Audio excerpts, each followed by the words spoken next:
So buckle in, have a seat, and let's get into it. Oh my derp. I have beat the spread. Both of coronavirus so far, knock on wood, and the fact that I've consistently released 5 episodes, now 6 episodes of this podcast. How cool, right? Oh my God. Thanks for everyone showing up and showing out and listening and sharing and giving me your feedback. I really appreciate it. Keep doing it. I love to hear it. If there's anything you want to hear me talk about, or I don't know, if you have comments, questions, concerns, whatever about anything that I've shared so far, hit me up. Let me know. Want to hear it? Maybe I'll talk about it on another episode. In the meantime, we're here today to talk about being well-traveled AF. And I'm someone who was privileged and fortunate enough to have parents that made it a priority to take me traveling whenever they went anywhere. So I'm not going to say what my first vacation was, because I feel like that's a security question. But I've been everywhere with them. I've been on cruises. I've been to Disney World. I've taken random road trips to Mississippi, where my mom grew up. Gone to Europe. Music has helped me travel the country and see parts of the country that I probably wouldn't have gone to on my own. And yeah, I mean, from Florida and the Caribbean to Europe and Mexico and everywhere in between. The only place I guess I haven't been as of yet is like Asia or Russia. So whatever. I want to go everywhere though. I want to see the world. I want to keep doing it. And I think it's really important, and I'm grateful that my parents normalized traveling with me as a small human. Like for me, it was a normal thing. Like, yeah, we're going to go on vacation. We're going to pack. We're going to plan. We're going to do these things. And we're going to have fun. So hopefully some of the things that I share with you today will inspire some of you guys to travel. And yes, in the time of COVID, in the time of pandemics, in the time of some borders closing or some of them opening up again, you do have to be aware of restrictions and what have you. But in general, I hope that anyone listening to this will say, you know what? I'm going to plan a trip, even if it's a camping trip, even if it's a road trip, whatever it is. I hope that you share the love of travel as I do. So I would say whether you are just getting started in deciding where you want to travel, or maybe you have traveled a ton, but you're in a rut on where to go next, I would highly recommend that you use the resources at your fingertips. Sure, travel magazines like Condé Nast are probably like a really great place to find new adventurous things to do in life. I get it. It's reputable. People know about it. However, don't discount what you have at your fingertips. Social media is a wonderful tool because, for instance, with Instagram, you can actually search and follow hashtags.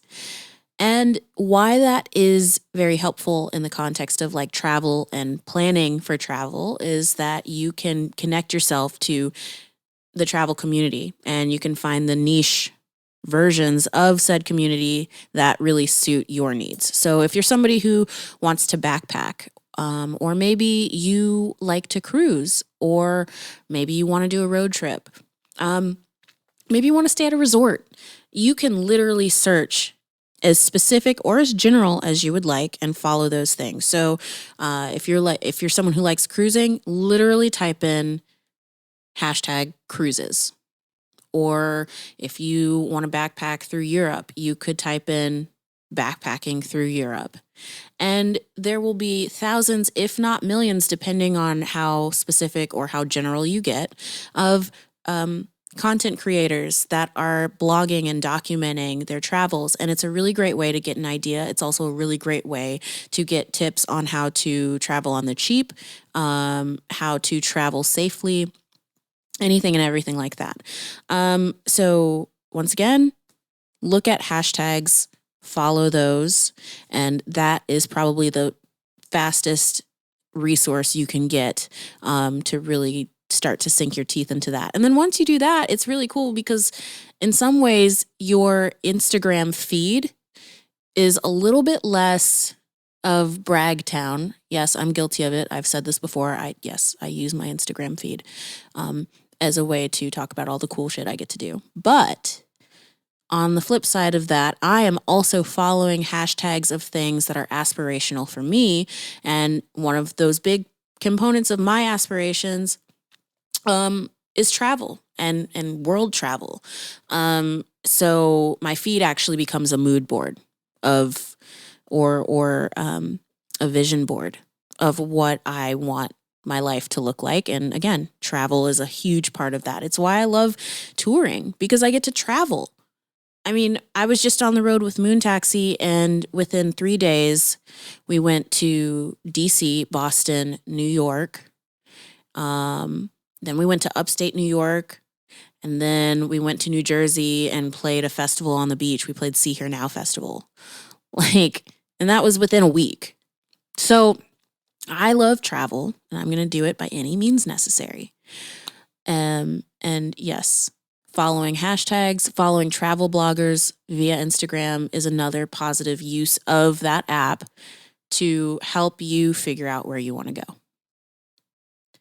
So I was really and am really excited to be recording this episode because once again, I love travel. I'll probably say that 80 more times before the end of this episode. But the thing is, I wasn't sure which story to tell because I have so many. I could tell the stories of when I was a kid traveling for the first time, but I think the more useful ones are my solo travel. And I'll just start by saying all the times my parents ever took me out of the country or, I don't know, just on a road trip, Florida, California, wherever. Like those things shaped me as a person. I got to see different cultures. I got to see how other people lived. I got to understand what it was like to go through an airport and what it's like to get from point A to point B. All of those things were really important, and they actually helped me, like I said, grow into the woman I am today. So thank you, Mom and Dad. That's dope. I encourage anyone who has the means to be able to take their kids with them on vacation to do it. I understand needing a getaway from your kids. I get it. Kids be tricky like that. I don't have them, but there's a reason currently. And it's because I'm single, with no open sight. Anyway, but outside of that,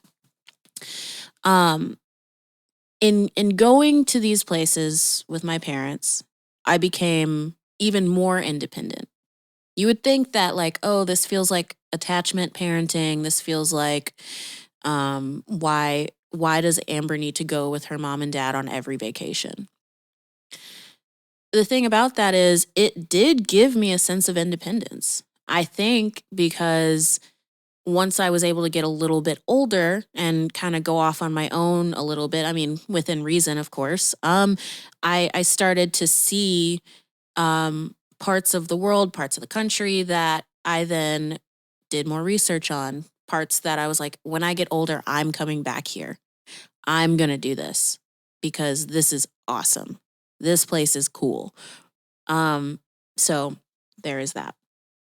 So when I turned, I guess I was 23.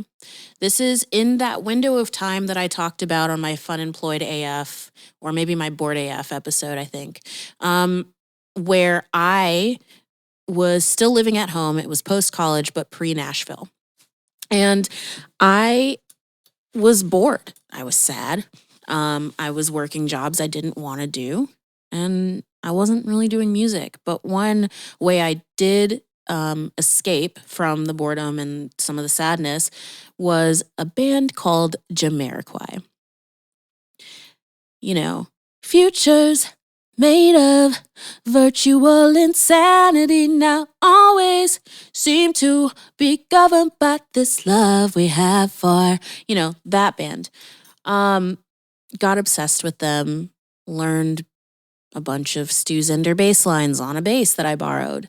Learned a lot of their live arrangements for saxophone. Because I had convinced myself that someday I would play for Jamiroquai. I would be in his band. I just knew it. And so then one day I said, Self, Jamiroquai does not play anywhere in the US. Now, granted, probably 4 or 5 years after this whole scenario, they did their Automaton tour, and I want to say they did some select dates in the States. But at the time, they were still strictly performing like in Europe. They would do some shows in Brazil most years, stuff like that. And I looked at a map. I looked at their schedule for the year, and I was like, where can I go where I can kind of speak the language, or at the very least understand it enough to get around and I'll feel safe enough? Where is somewhere where maybe I know someone, or maybe I know someone who used to live there and can kind of look out for me? And it just so happened that I had since just gotten out of college. I wasn't that far removed from high school, and junior high through high school, I took French every year. Was I fluent? Hell no. But I was going to try and speak some French now, but to be quite honest with you, it's gone. I mean, it's there, but it's also gone. Like, if you speak it to me, I'll probably understand some things, but at this point, it's gone. But Paris was that place. And so I said, all right, what do I got to do to get there?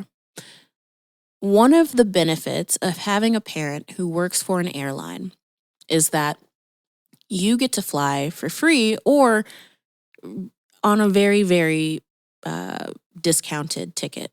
And so internationally, you are really paying your tax, like the tax fee that you would get as a surcharge as like somebody who's just purchasing a ticket outright. You really just pay for the taxes and maybe like the gas charge. So at the time, I said, okay, I'm not going to ask my parents. I'm just going to do this. They're playing Paris-Bercy Arena like the day before Thanksgiving. And technically, I will gain a day coming back, which means I'll come back on Thanksgiving. This is perfect. I'll just go to Paris for a day and a half. This is great. So I book my plane ticket. I worked a ton of overtime. My church that I was going to at the time, the music director actually was from Paris. And so I was like, yo, Marshall, where should I stay? Where is safe? Because I plan on going on this trip by myself. So where is it that's safe, that is near enough to the arena to where if I have to take the subway, I'm only going one stop or two? And he suggested the Porte de Ré Hotel, which also conveniently enough is its own train stop. So couldn't mess that up, right? Like the train stop is named after the hotel that I'm staying at. So I booked my room there. And the interesting thing about Paris is that, and I'm not sure if this is true of all European places, but at least in Paris, what I found is that these like historical building hotels, which, side note, as a lot of you know, like Europe, Africa, Asia, really anywhere but here is historical AF. Like, America is so young. We know this. Anyway, in their hotels, even if the room has a king-size bed and could technically fit 2 people, if the dimensions are like small or too small, they will still say, even though there's a king-size bed in here, this is for one person only. You will not and cannot have more than one person in this room. This is important to know because I booked my room and I'm ready to go. I don't know, I'm going to blame this on being under the age of 25, but my silly self books my plane ticket using my dad's passes, thinking he's just not going to see this. And I get home and my parents are just like in the kitchen, like, so, so you're going to Paris? Mm, for real? Okay, cool. No, you're not. And I was like, well, yeah, I am because I want to. And my hotel's non-refundable. I bought my concert ticket as well. I've been saving money for it. Like, this is a done deal. And so my parents were like, yeah, but you're using your dad's pass and we're not letting you go by yourself. So your mom's going to come with you and you're going to have to deal. And I was like, all right, fine. So, but then I look at the fine print of the hotel and yeah, they're like, you have to get a bigger room. If you have 2 people, you have to get a bigger room. So I guess like my punishment, if you want to even call it that, was that I had to pay to upgrade my room so that my mom could come. And that was actually really cool. I remember this all as me tricking my mom to go to Europe for the first time. That's not exactly how it happened, but I choose to remember it that way. And yeah, so my mom and I embark on our first trip to Europe. And it was so much fun. Now, at the time, I didn't know I had Crohn's disease. But one thing that happens with me when my Crohn's disease goes unchecked is that if I get like way too excited, I will get so excited that I throw up. It's kind of like puppies and babies. I don't now because my Crohn's is in check, but when it's not, excitement will make me throw up sometimes. It's great. So we get to the airport, Charles de Gaulle, and we get off the plane, and I just like know where to go. I didn't really know where to go, but I kind of did because I tried to do as much research as I could. I went on YouTube and I found travel bloggers who were posting videos of them going from the airport to the city. And my mom is not a huge fan of public transportation, but I was like, yo, at least getting to the city, can we please do this? Because I really want to. So we found our way to the train and we took the train from the airport all the way into the city. And that train kind of takes you through the country. If I'm remembering this correctly, it kind of takes you through the countryside a bit. And then you make it into the city. And so, yeah, we got to the hotel. And as soon as we got to the hotel, I went into the bathroom and threw up. And I was unfortunately sick for like half the day. So, like, again, this trip was really only a day and a half or 2 days. I say a day and a half because the second half of that day was me going to the concert. So I really had like a day. Like that first day would have been the day I would have gone and seen everything I wanted to see.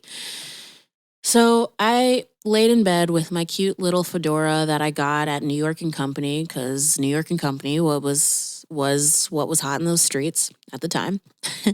And I had my little Ann Taylor shirt on because I was a cute little businesswoman. and my mom was like, "Are you really sick?" And I was like, "Yeah, I don't feel good." So I want to say she maybe went and grabbed some food and brought it back. I can't quite remember. I think I took a nap. What was cool though, as I'm like starting to doze off to take this nap, is I look outside and I see all these cute little Parisian kids like walking to school in the morning. It was adorable. So cute. And it was just like a cool reminder of like, yeah, I'm on vacation, I'm traveling, but the world doesn't stop just because I show up somewhere. And so it was adorable. So adorable. Eventually I started to feel better. And then we went and got lunch somewhere. I don't know. I can't even remember where it was. I mean, this was a while ago and everything was a blur. I was so excited. And I had Facebook at the time, but this was pre-Instagram. This was a time where like you used a digital camera mostly and not your phone.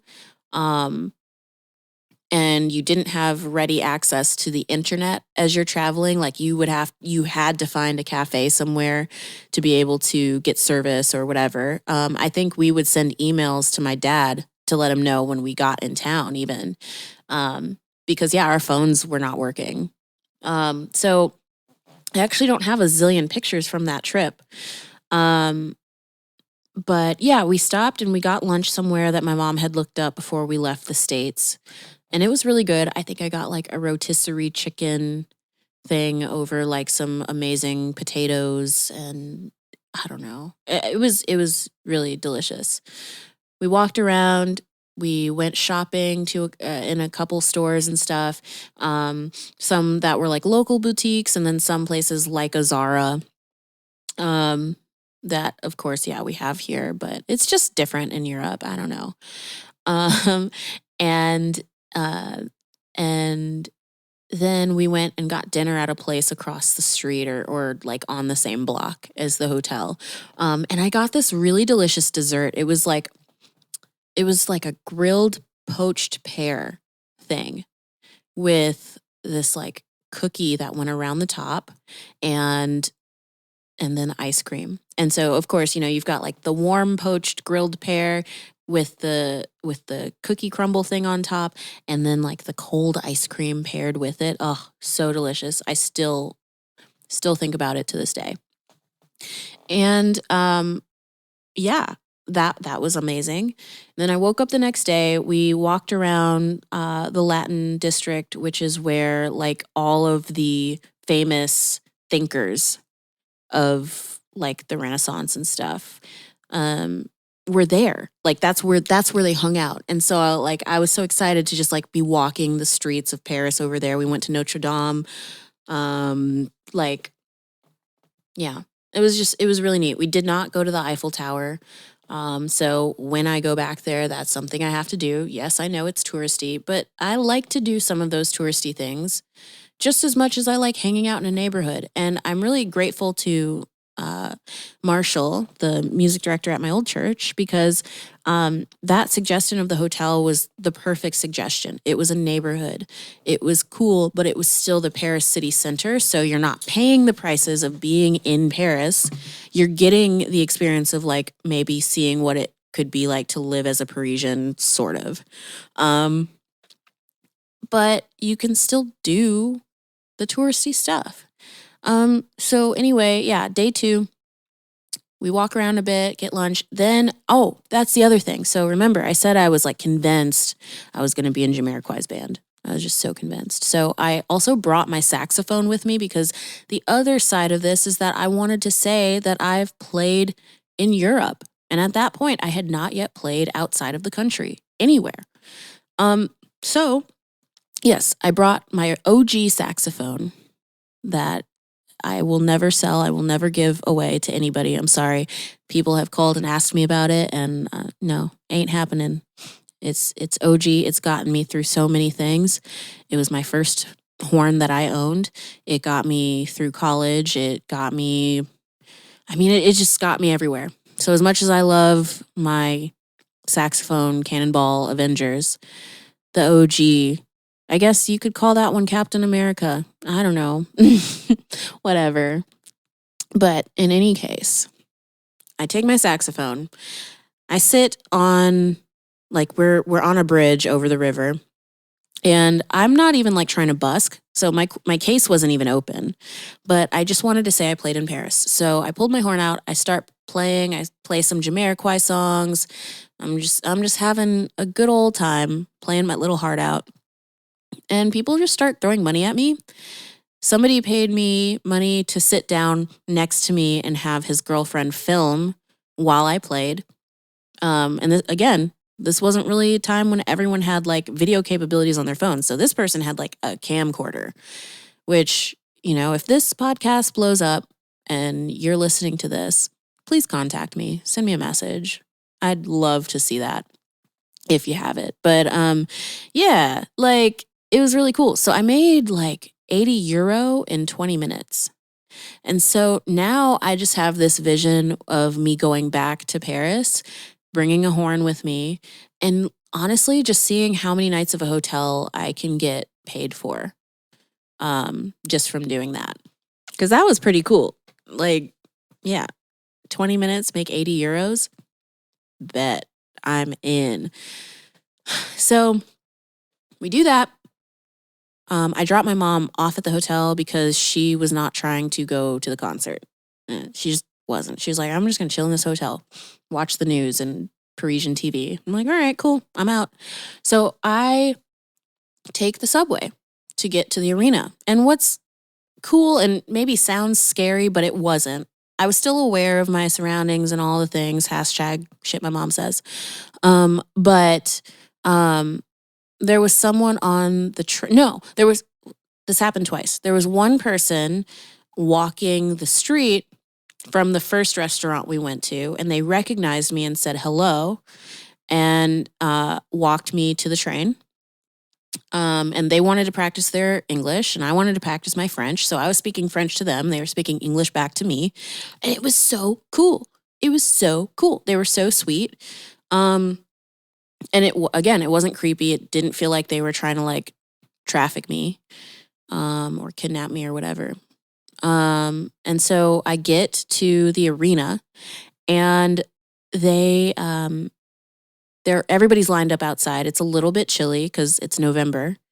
But everyone's in like really great spirits.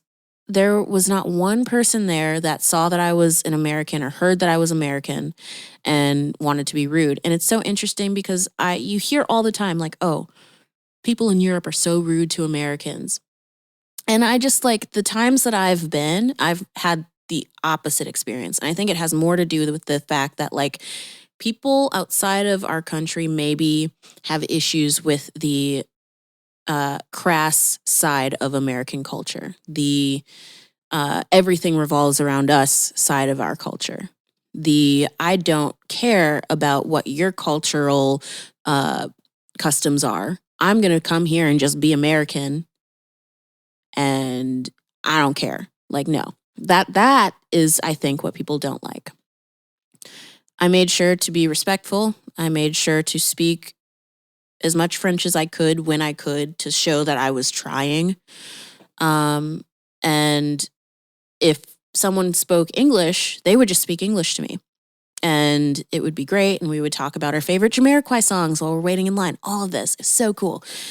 And so the tickets I bought were on the bowl. It wasn't the lower bowl. It was actually the pit.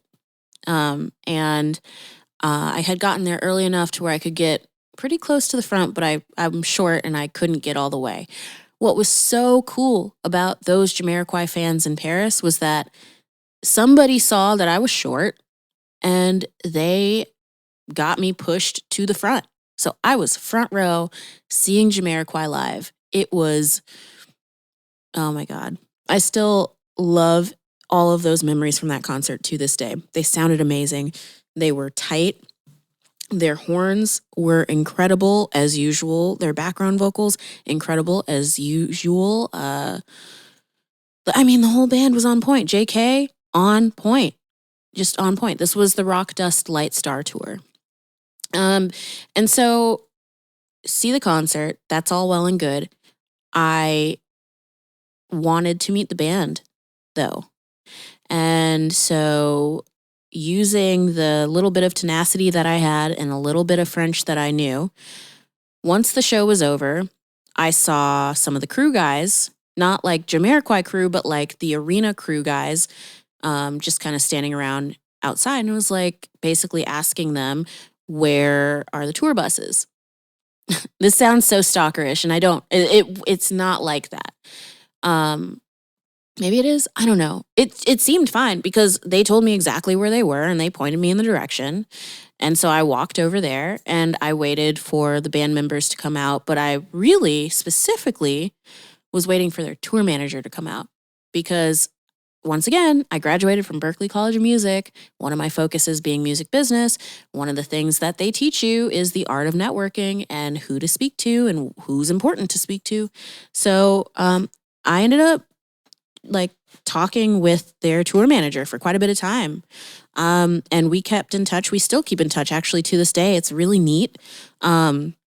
And she's since kind of moved on from tour managing, and she's started a family and doing that whole thing. But I think that was just like such a magical thing of like learning how to be in a completely foreign environment, um, and being able to use use the resources around you while remaining kind and respectful and inquisitive, and being able to like have a one of a kind experience. I didn't just go shopping in Paris and then go home. I went and saw a concert. I hung out with people from Paris. I spoke with them. We watched a show together. I met the tour manager of my favorite band at the time. I said hi to the rest of the band. I didn't want to be Gurmy, so like anybody who came out going to the bus that looked like they weren't trying to talk to anyone, I did not try and talk to them because I know better. But the tour manager, she was cool. Actually, everyone was cool. And you just respect those kinds of boundaries and whatever. So I did that. After the show, I walk back to the train. And this was weird. So I get on the train and there's a nice person there. And so we're talking. Once again, they want to practice their English. I want to practice my French. So we're doing that back and forth. And this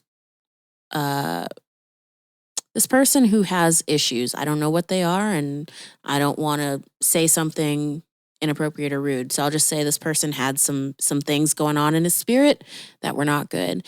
And he essentially in French said death to Black people. And I was like, oh, does he know that I can understand him? Does he think I can't? But the guy that was talking to me started to cuss this dude out and was like shouting at him and was like, no. And like basically saying, we don't do this. No. And like made the other guy so uncomfortable that the other guy just got off the train. And so then next stop was my stop. And I made sure when I got off the train, I just made sure that I could see the other guy that I was talking to. Because again, you still have to be smart. So I wanted to make sure I could see the other person in front of me that I was talking to go the opposite direction of me while still seeing my hotel, which was literally across the street. Like it was like actually it was on the same side of the street as where I was getting out of the train. So, I was safe, whatever. And then, got back to the hotel, told my mom about the show. And then the next day, instead of taking the train, because it was very early, we took a cab back to the airport and flew back to Nashville. Not Nashville, Minnesota. And side note, one of the perks of flying on like an employee pass is that they give you the best seat available. Like the first best seat available. So going and coming from Paris and to Paris, we flew first class internationally, which was so cool because at the time, that's when they started doing the seats that like lay out into beds and you have your own pods, and you get like full service meal. Like they had like roasted red pepper soup and like chicken breast and like steak and like all these like legit options for meal service. And it was delicious and it was so great. And yeah, so that was that trip. And as much as I was annoyed that my parents were like, your mom's going to have to come with you, I was actually really glad she came because that's an experience that we got to share together. She had never been out of the country outside of like the Caribbean or Mexico. So never been to Europe, neither had I, but I don't know that she would have gone anytime around then had I not just kind of like brazenly like, hey guys, I'm going to Paris, so you're welcome, Mom. So there's that. But I think in most recent years, my favorite time that I've traveled on my own was actually this past birthday. In August, I went to an awesome island in Mexico called Isla Mujeres. I had been there I guess this was my fourth time going to the island, but my first time going on my own. The first time I went was with this band that I sing with called the Music City Toppers. We got booked on a wedding at the resort that was on the island. So that was the first time I went. The second time I went was with Trigger Hippie to play this wonderful music festival called Island Time Music Fest. Actually, Trigger Hippie is going to be playing that as well for 2022. So, hey, I'll be back. But we went for that. The third time I went was with a boy, and I stayed for like 2 weeks. No, we're not together anymore. It's okay. And then this last time was when I went by myself. And part of me going by myself was like, look, I've been to this island multiple times. I love this island dearly. I love the people here. It's really great. However, every single time I've gone, I've been on somebody else's schedule. Every time I've gone, I've had to cater to what other people wanted to do or didn't want to do, or eat what other people wanted to eat versus what I maybe would have chosen for myself. I would have had to skip massages because there wasn't time for massage, or I don't want to do massage. I'd rather go get margaritas, whatever. Like, I don't know. I just thought about it and I was like, this island is accessible. It's somewhere that is familiar. I know the transportation companies to hit up for when, as soon as I land, they can get me from point A to point B safely. I had won in the Island Time Music Fest's silent auction from last year. I had won a 3-night stay at a condo in the heart of downtown. So I was set up in a way where it was safe, and I hopefully and didn't wouldn't be able to mess it up. So I planned it. I planned it out like down to the minute, and it worked out. So the first thing I did once I decided that yes, I'm going for my birthday weekend, bye y'all, is I figured out and reached out to people that I know which travel services to hit up. There's one called At Your Service Cancun, and I highly recommend them. They're like, they get gold star service in my opinion, or they give it. So I hit up At Your Service Cancun, and what they do is they have an option to where you can get like a luxury SUV and a driver to pick you up as soon as you land. So you give them your flight information, and how many people are traveling with you. And let's say it's a celebration. If you want them to pick up liquor for you or have beer stocked in the vehicle, anything and everything like that, you let them know ahead of time. And yeah, once you get in the vehicle, you pay them and they take you. And what was really neat is because I was going by myself, like I had the car by myself. It was nice and clean, leather seats, nice luxury SUV. I told them it was a celebration, so I did have some cocktails ready that I made. And yeah, and so they took me to the ferry. To get to Isla Mujeres, you have to take a ferry to get over there because it's an island. And we planned it in such a way where I landed. I maybe waited outside for literally 2 minutes. My guy found me. He was waiting there with a sign with my name. And we drive through Cancun to the ferry stop. And I had about a minute to get on the ferry before it pulled off. Otherwise, I would have had to wait at the port for like an hour until the next ride. So yeah, got there right on time. Took the ferry across. It's a lot of fun. They have music up top and just like different entertainment and stuff. The ferry ride's maybe 20 minutes, maybe 30 at the most. And it's gorgeous.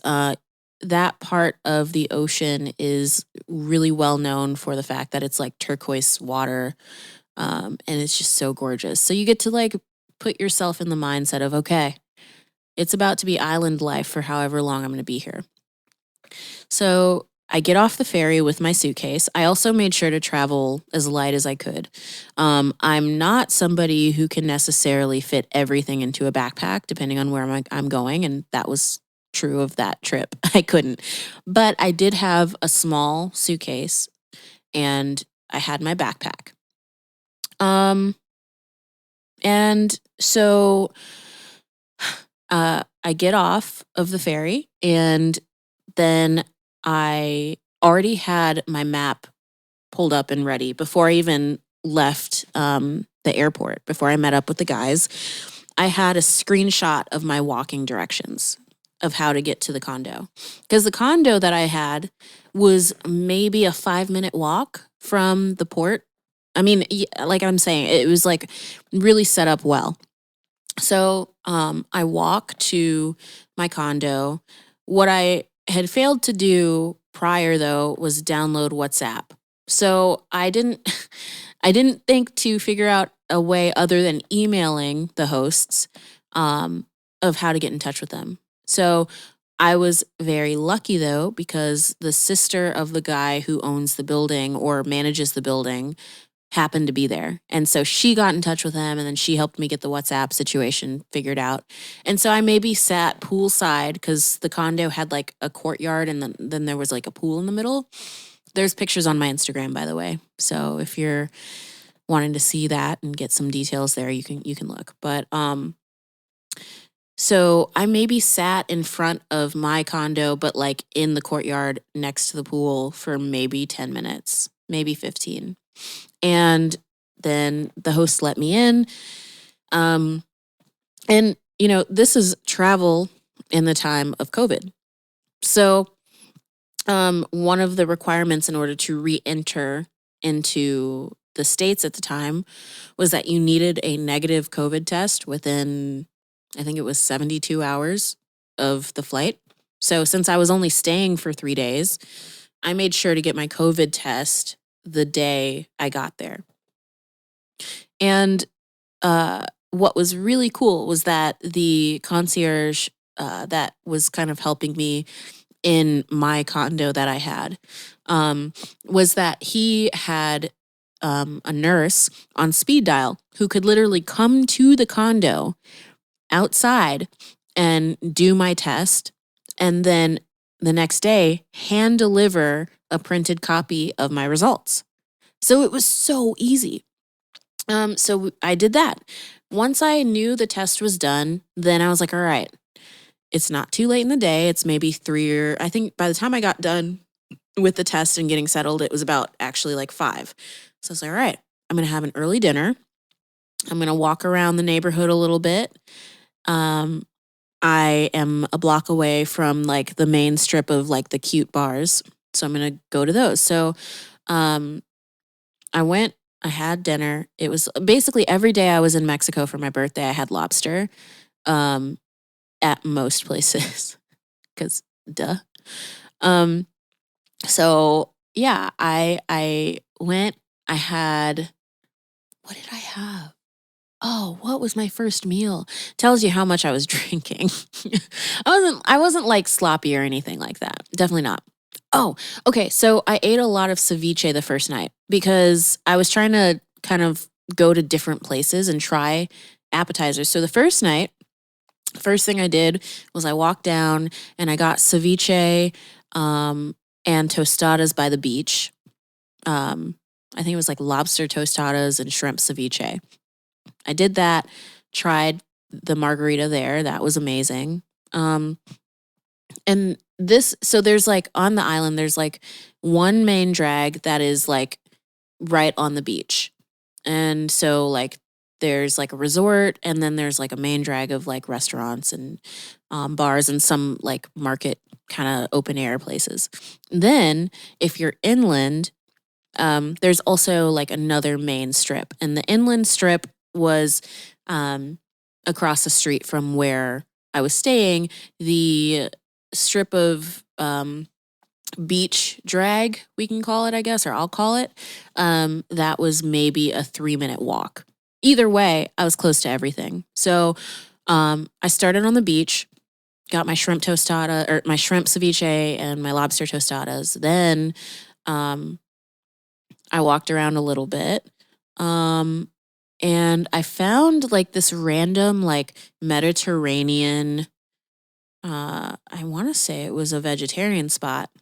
And I was like, yeah, I'm going to go in and like get some other heavy apps from there. So I got like a really delicious like hummus thing and this other dish that was like cheese with olive oil and like a little bit of tabbouleh on it. And they gave me like fresh pita chips and they made like a really good mojito. So I got that. And then I guess I just ate a lot the first night, got some more drinks, and then went back to my hotel and, my condo, and I watched Netflix and was just chill and like read a book until I went to sleep. And then the next day, like I met the nurse who brought my COVID form, which was great. And then I promptly went and got breakfast. I got chilaquiles that my friend Ivan Garcia, who I used to play with in Luthi, turned me on to. He made those for us one time. And I was just like, oh man, this is good. This is like really good. So I got chilaquiles, ate that, had a breakfast margarita. And then right next to the place that I had this meal was a beachside massage. So I FaceTimed one of my friends. So, because that was my birthday. That day was my birthday. So I FaceTimed one of my friends, said hi to him. Then I FaceTimed my parents so that they could see where I was. And FaceTimed my friend again. And then showed him like where the beachside massage was.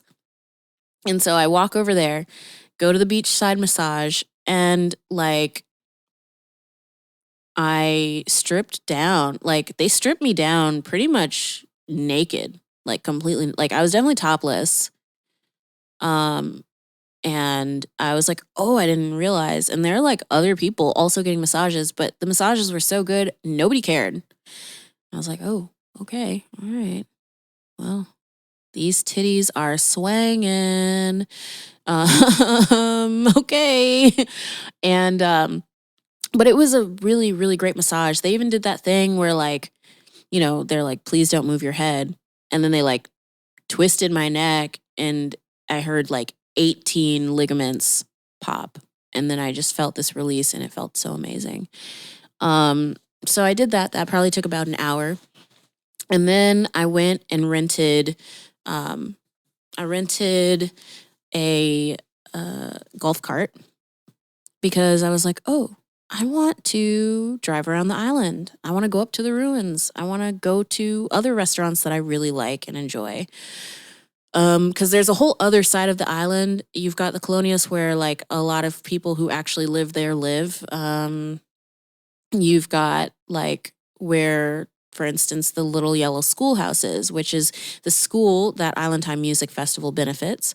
So someone from the festival reached out to me to see if I would be willing to go and take a picture in front of there and see the school. The school wasn't in session when I went through, but I was able to at least visit the school and like take a picture there and stuff. So I did that. And then I went to Kinha and I got this crazy epic lobster that also had shrimp like sticking out of it. And Kinha is really cool because they have like the actual dining area is outdoors and it's beachside, but they have like a lagoon kind of. Lagoon's probably not the word, but I'm just gonna call it a lagoon. And they have water sports that you can do like as part of just like being there. They've got kayaks, they and a kayak ramp to kind of take you down into the water. They've got floaties, like all kinds of stuff. Really cool. So I unfortunately this trip I couldn't do any of the water stuff I really wanted to do because I had just had a surgery. Um, so I was still healing from that, and I wasn't really trying to like get this like partially healed surgical scar wound in water, in ocean water. That just didn't seem smart.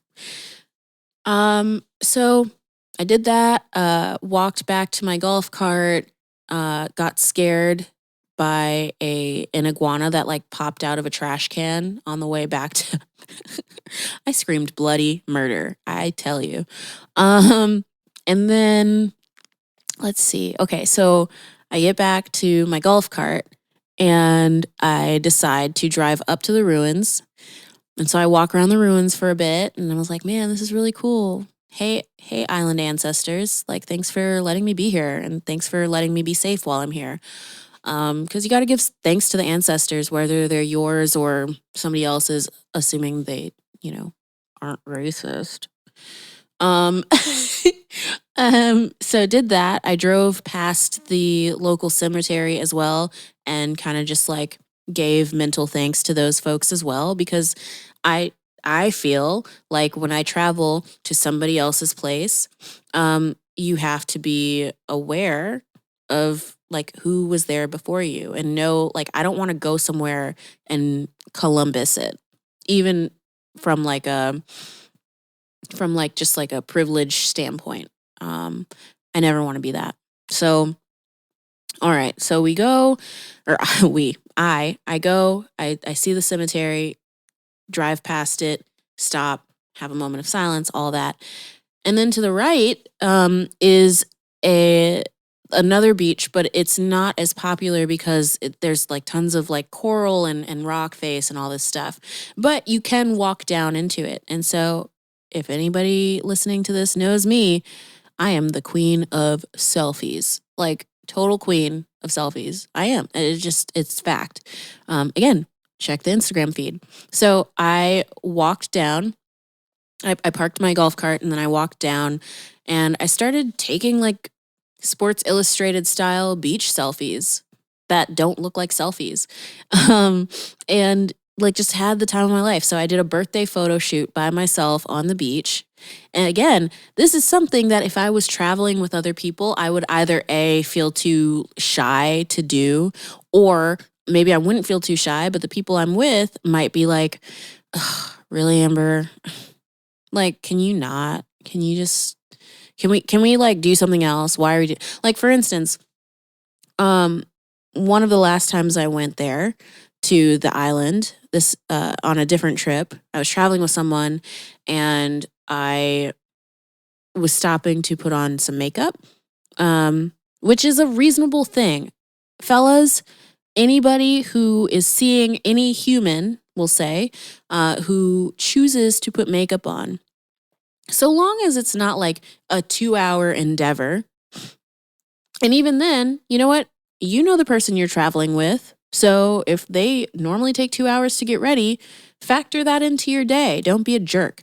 But in any case, this person saw me putting on press powder on top of the makeup so that I didn't sweat it off.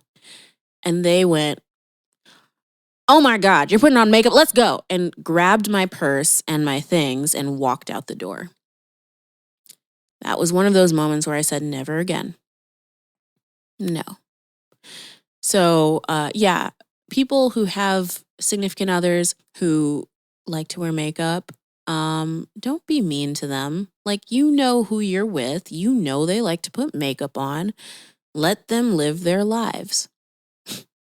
Anyway, so yeah, so I did that.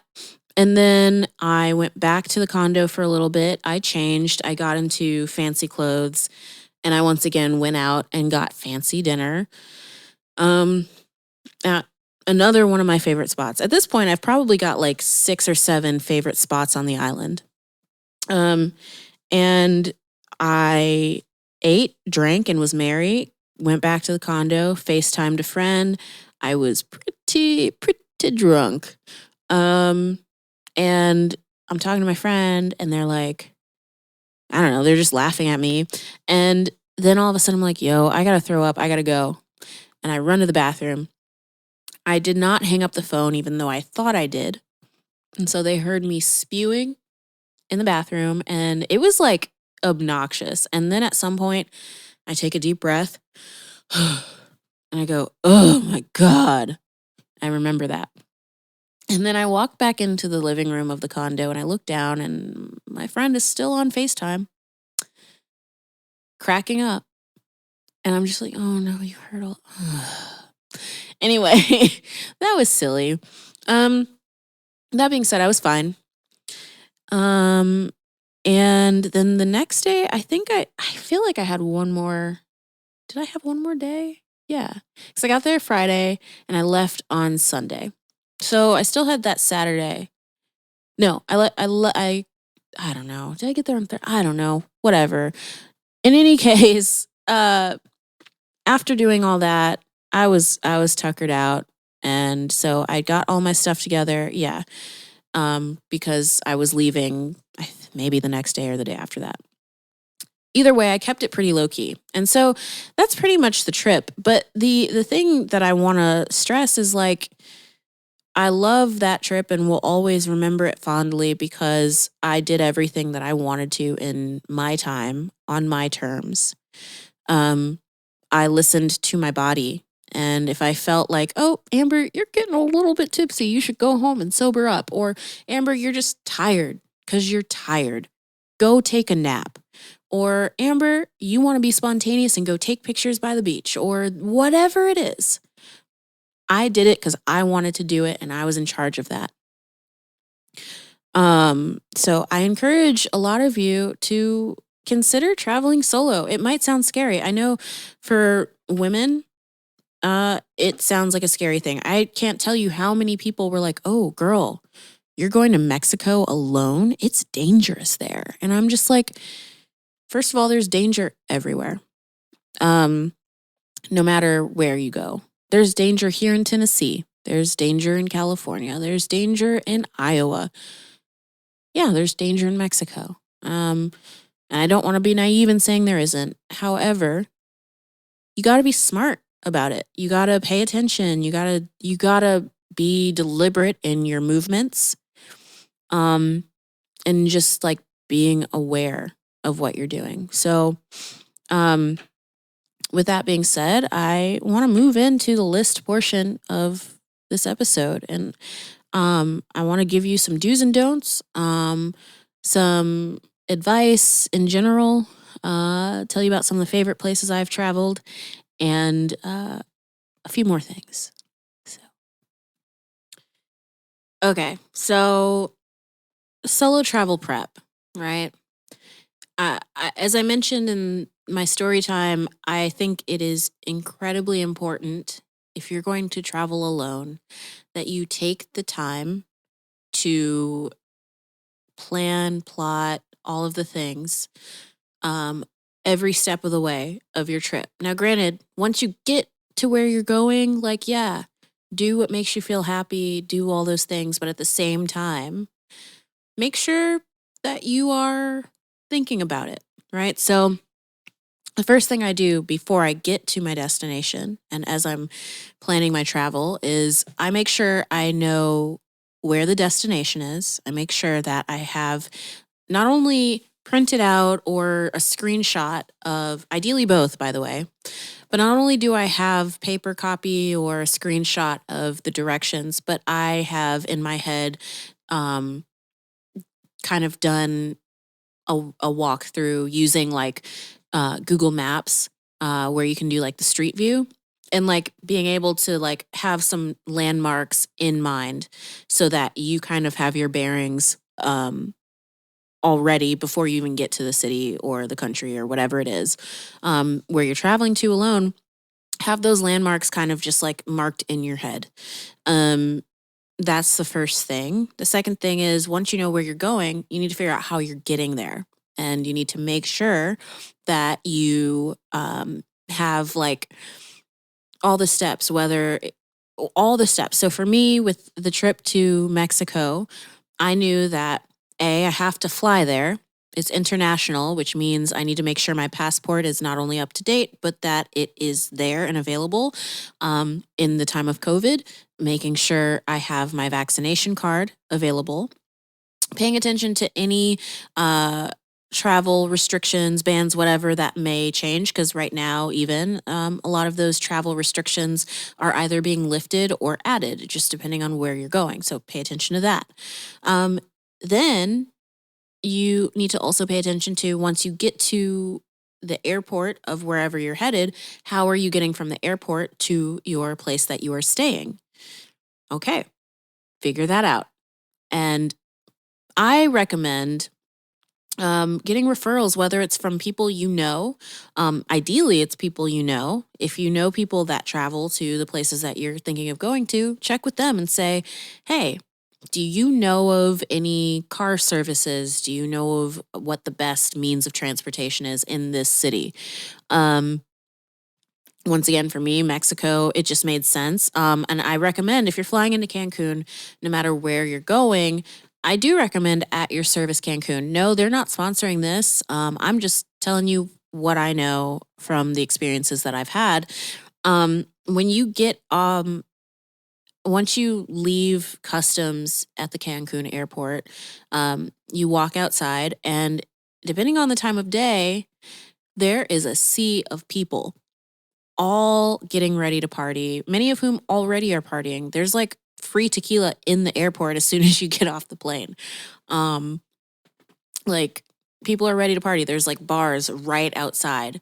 So people are getting drunk already. It's kind of chaos. A lot of people are trying to find their means of transportation and all that. So it's good when you have a service that will have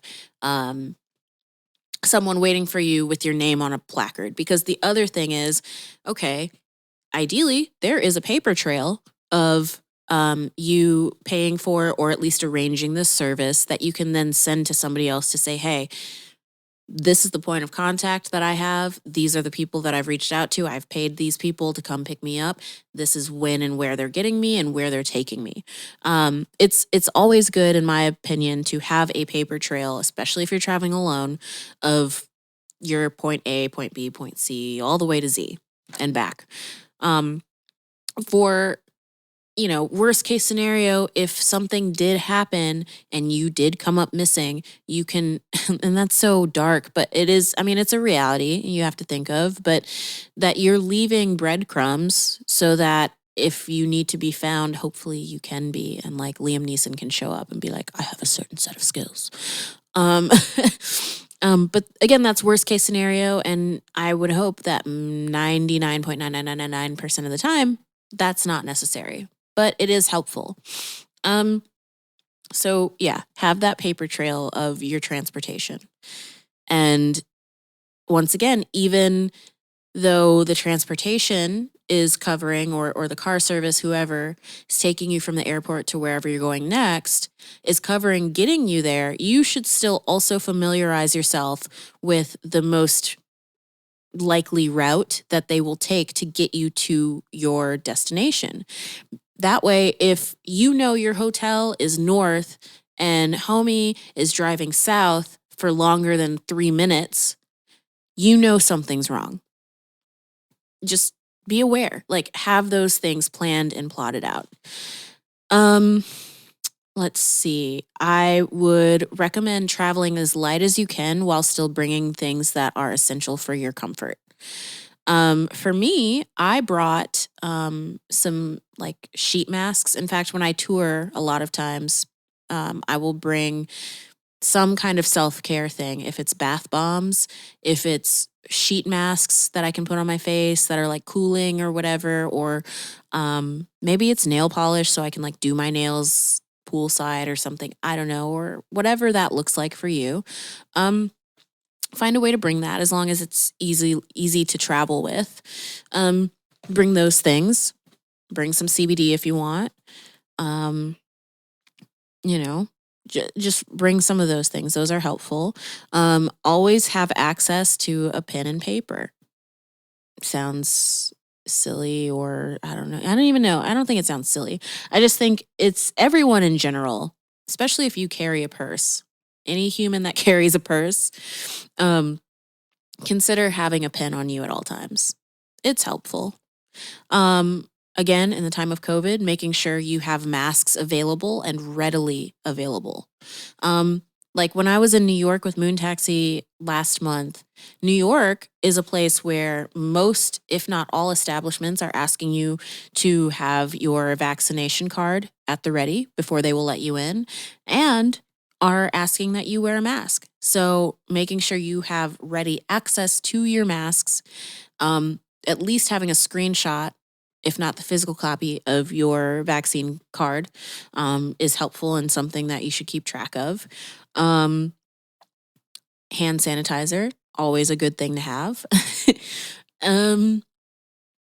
And a battery charger, like an external battery for your devices, just to make sure that you're not stuck somewhere foreign that you don't know, without access to a phone or a device or something like that.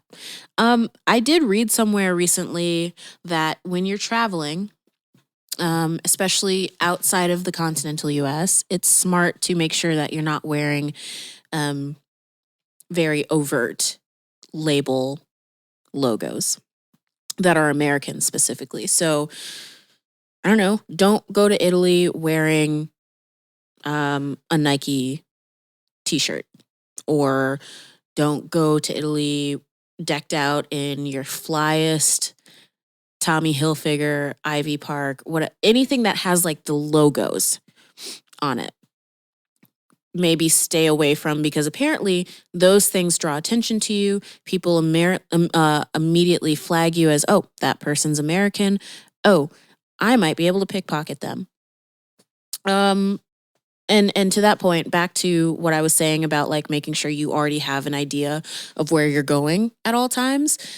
Try and get in the habit of at least being familiar enough where you don't have to look at your phone every 5 seconds to know where you're walking, so that you don't look like somebody who's relying on their map to get from point A to point B, because it looks like you are now being taken out of your awareness because you are focusing on your phone.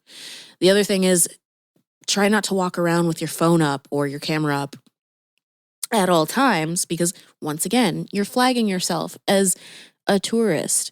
Now, obviously, going to an island in Mexico, there's not a ton of people who look like me in particular that aren't tourists. But I at least am familiar enough with the island to where, like, I guess I stuck out like a sore thumb because, like, on my birthday, I basically, like, just wore a swimsuit and a cover up, and I was, like, super cute, whatever. But at the same time, they didn't know, like, what, maybe I was moving there. Maybe I do know people that live there, but, like, I was confident enough in where I was going and who I was talking to and all the things that, like, I wasn't like, oh, can you help me? Oh, can you help? No. That was like the one thing I didn't want to do. And it helped. Yeah. Another thing when it comes to being well-traveled AF is kind of like making sure you have good luggage pieces. I would say if you're on a budget, one place that is actually really good to look at to purchase luggage pieces is actually Nordstrom Rack. If you download their app or get their emails, they are having sales all the time. So I got one luggage piece that's basically like a knockoff of the away luggages, but it's still like premium quality. This suitcase was worth $550, they said, and I got it for $70. And they have luggage on clearance all the time, like nice luggage that's not going to fall apart on you. So yeah, I would say invest in one like carry-on size, if not maybe slightly smaller than carry-on, but that has the extender. Invest in a luggage piece like that. One that I would say is nice. It doesn't have to be super expensive or crazy nice, but I just know I've gone through so many luggage pieces over the years because I've gone cheap. and just like bought cheap luggage, and then it's like you're traveling and then all of a sudden a wheel falls off, or all of a sudden the handle won't go back in. And so then I'm wasting materials because I'm going through luggage pieces every 3 months. Especially being on tour, people are putting your luggage underneath amps or guitars or whatever, or maybe it's in a trailer and it gets jostled around and you take it out, and then you get on an airplane and then maybe it gets jostled around somehow on the airplane or what. Like, luggage goes through a lot of stuff, so you want to make sure your pieces are of quality, so you know that your stuff is safe too. And it's one less thing to worry about. Finding a luggage piece with four-wheel drive, in my opinion, as I call it, is also very helpful and important, because once again, you want to make your traveling experience as easy as possible. Finding luggage that has good separated compartments that are efficient is also very helpful as well. Being able to be organized within your luggage, if you don't want to put your things like in the closet or in the dresser at whatever hotel or whatever accommodations you have, is also a really great thing to just keep in mind when you're traveling, especially if it's leisure travel. And let's see, I would say figure out, and a lot of this is like kind of trial and error, like figuring out eventually what are the things that, if you're traveling by yourself, that you want to do, and writing those down and making sure you do them. Now here's why I say that. So when I went on my birthday trip, the thought that I had was, okay, I want this to be Amber's going to do whatever she feels like doing when she wants to do it. But I know for sure I want to get a massage on the beach. I know for sure I want to go up to the ruins. I know for sure I want to go to these specific restaurants. But outside of that, I'm open to going somewhere else and doing other things. And so, like, it's a really great way to make sure that you are satisfying the things that you wanted to do while keeping your schedule open. It keeps you from, if you're an introvert like me, it keeps you from staying in your condo the whole time, while still giving yourself the opportunity to go back and kind of like be within your stillness if you need to be. So yeah, like I said, just plot a couple things that, or I don't know, depending on how long you are traveling, just plot certain things that are like, okay, this is the tourist thing that I'm gonna do right now that I want to do, and then we're gonna have free time, and then maybe I have a reservation at this place at this time, and I'm gonna make sure I can get to that. And I'm gonna nap before. Like, it just made the days feel a lot longer. Like, I felt like I was there a lot longer than I was, and I felt like I did a lot more than I probably would have otherwise. Definitely ate a lot. Oh my god. There's one place on the island that they do lobster bisque, and they literally give you an entire lobster tail in your lobster bisque. It is fire. Um, so yeah, and like, keep track of the places that you like, and recommend them to your friends. Keep them in mind for if and maybe when you go back. Some of the favorite places I've traveled. So Isla Mujeres obviously is one of my favorite places I've traveled, and if and when, we'll say, I grow my empire, I want to buy property on that island or in Tulum or something like that. That'd be so cool. Another favorite place I traveled, like I said, Paris. So cool. Need to go back. I also did a Europe cruise with my parents one time, and we went to Pisa. And Pisa is actually really cool. It's obviously a historical city with a historical landmark / tourist trap, with the Leaning Tower. But what is so cool about Pisa is that, for the most part, it's a normal town. Like, you've got the area where the tower is. The city itself is walled in. There's a lot of cities in Europe and like in Italy specifically where like the city is maybe like round, like the city limits is like a circle, and around the city is like these really tall walls that kind of encapsulate the city. But they have like all these like fashion houses there, like all the big fashion houses, and then there's like it's just like neighborhoods, normal neighborhoods and stuff like that. And like I would love to go back to Pisa and just spend a week in an apartment there and just like get to know the folks in that town because they were all so nice. Someone gave me free pizza just because I was like kind of cute. It was great. And let's see. I would love to go to London. It's a bucket list place for me. I would love to live there for a bit of my life, to be perfectly honest. Like whether it's a creative cultural exchange program or maybe I'm just so wealthy that I have property in London as well. Maybe it's all of the above. But I want that. In terms of like the difference between how you can travel. So I've pretty much traveled every possible way you can for the most part. I've flown commercial, I've flown private.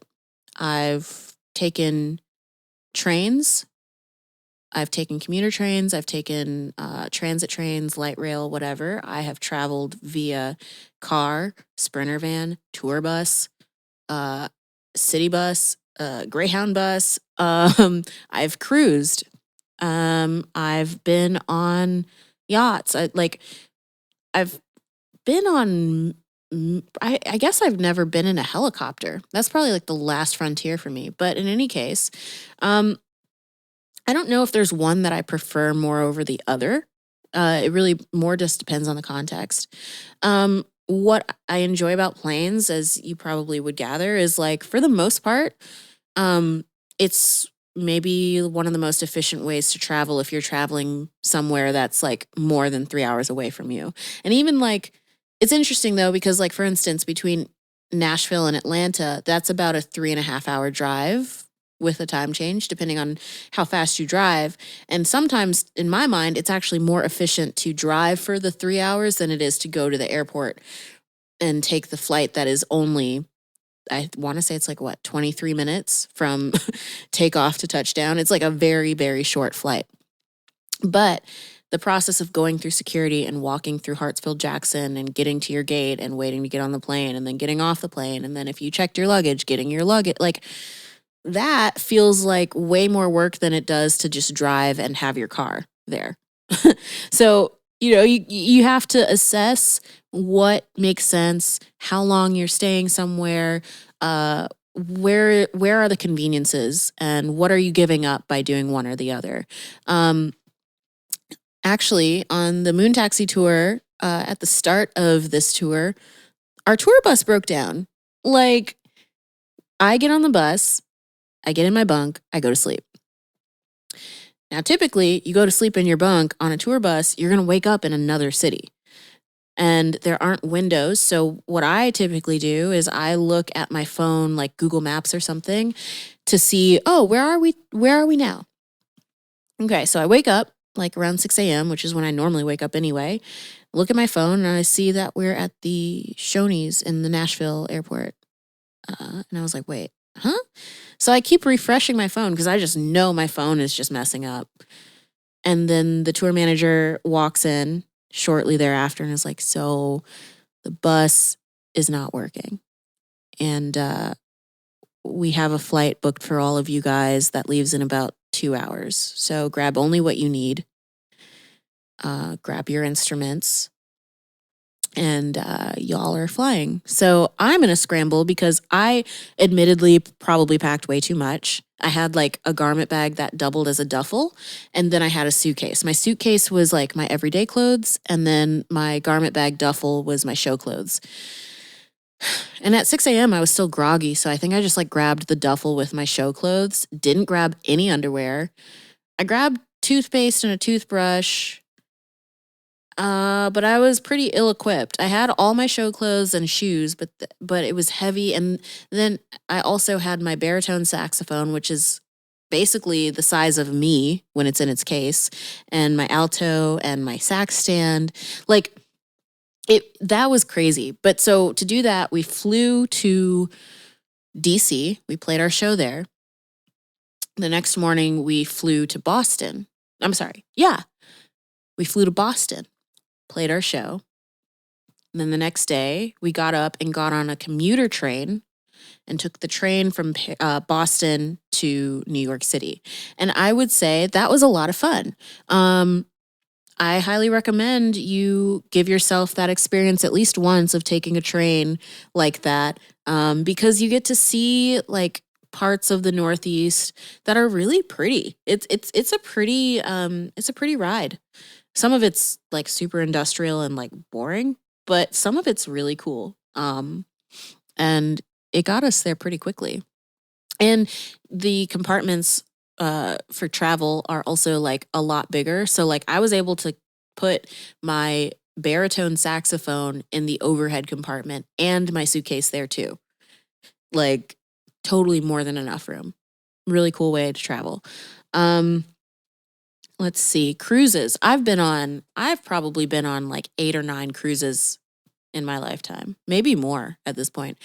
I know a lot of people talk about how they don't like cruising because you have to go off of somebody else's schedule. You have to, I don't know, it's a lot of eating and just like laying around, and you're only in a city for a day or whatever. But I actually would say if you or your family are people that haven't necessarily traveled a ton, and want to get your feet wet, cruising is actually a great way to do that. Now, I know, yes, okay, COVID and like illnesses and like all these different things can spread on a cruise, and maybe they're not the cleanest, not the cleanest places all the time, but in my experience, it's a wonderful way for families to travel on a budget while still seeing the world, getting a taste for different places they might want to go visit again. And as a young person, I would say don't take cruises out of the equation.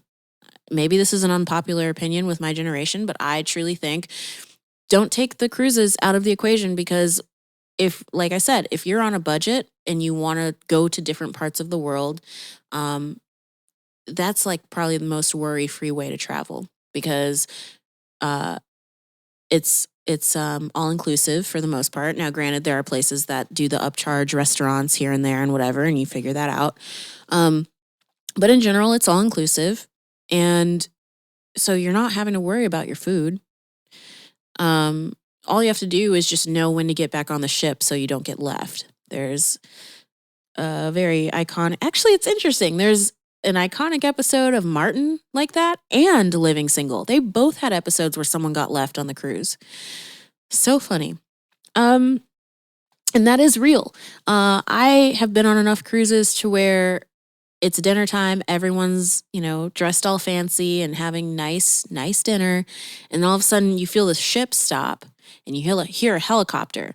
What they end up doing a lot of times, and it costs quite a bit of money, is if someone misses disembarkation or disembark, I don't know, whatever. When if someone misses the call time and they get left wherever that port was, unless they want to fly or take a train or wherever it is, however they can get to the next city, what ends up happening is they get a helicopter and they will fly you back to the ship.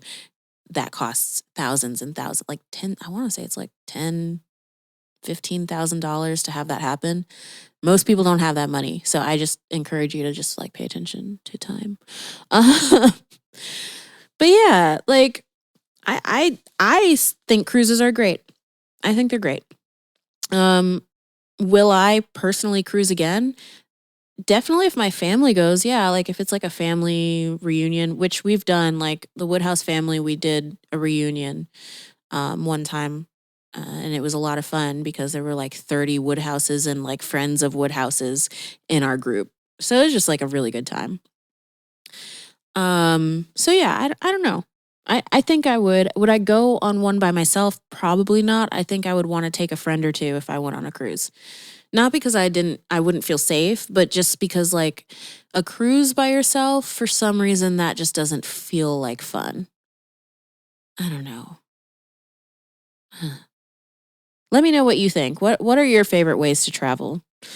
Um and like I think I touched on it a bit, but like the idea of traveling light versus bringing everything. I've done both. I would say a hybrid of that is probably key to having a good and successful trip. Let's see, domestic versus international. Depends on where we're going here.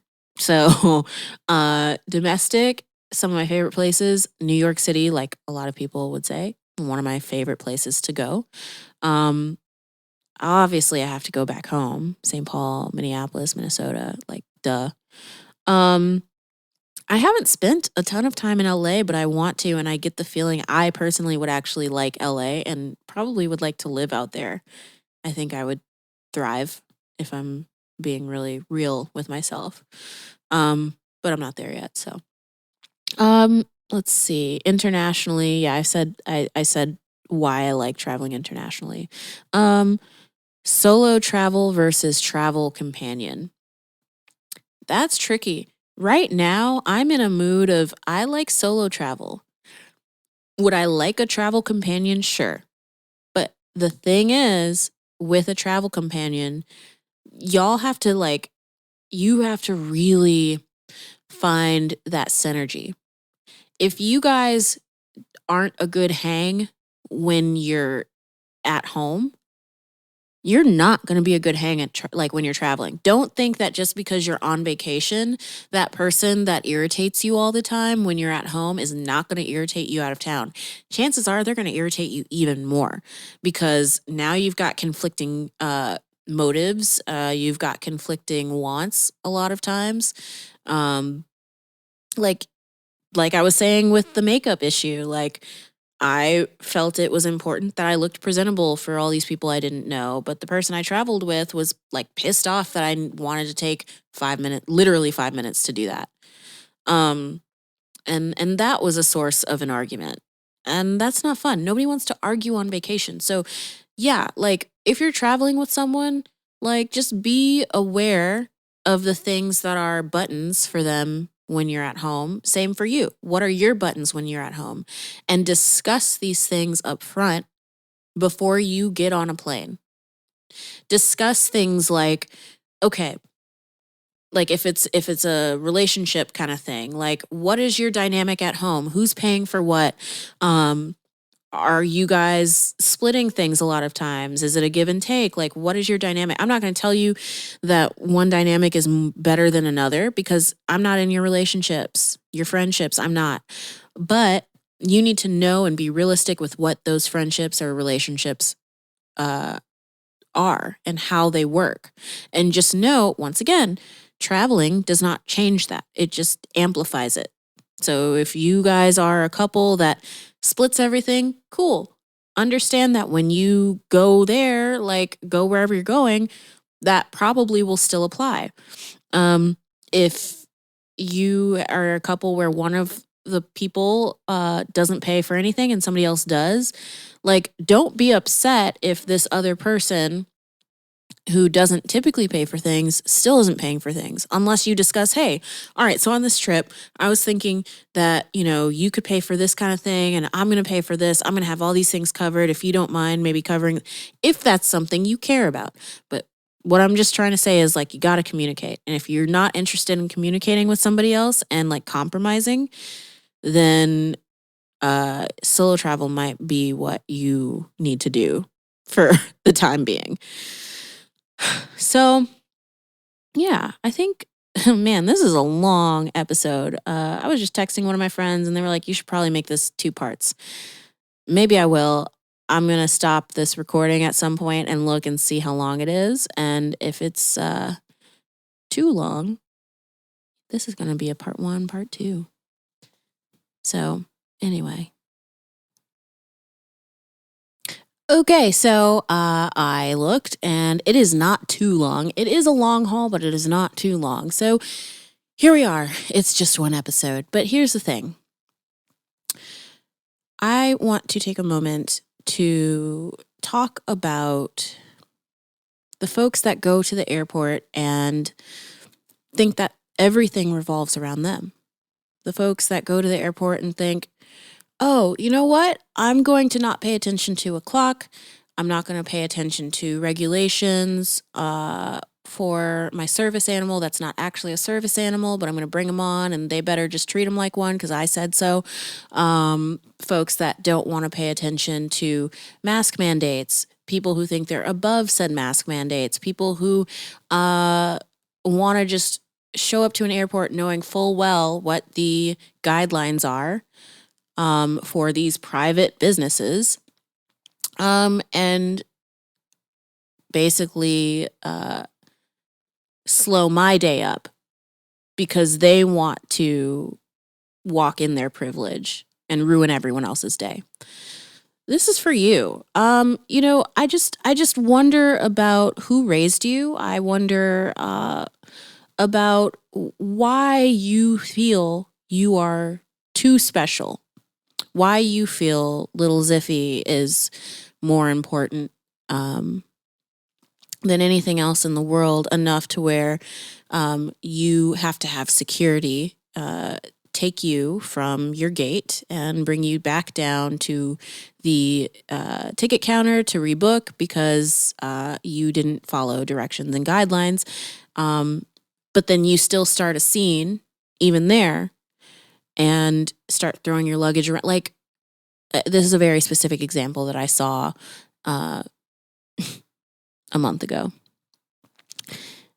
But, I mean, you guys see it. You guys see all the videos that come out, like, damn near daily of people having hissy fits on the airplane because they don't want to wear a mask or because they feel like they don't have, I don't know. It's mind-boggling, and I can't wait for like case studies to come out 10 years from now about this, of like what's going on in someone's brain when they go through this. So I just want to like say, hey, everybody needs to chill out, number one.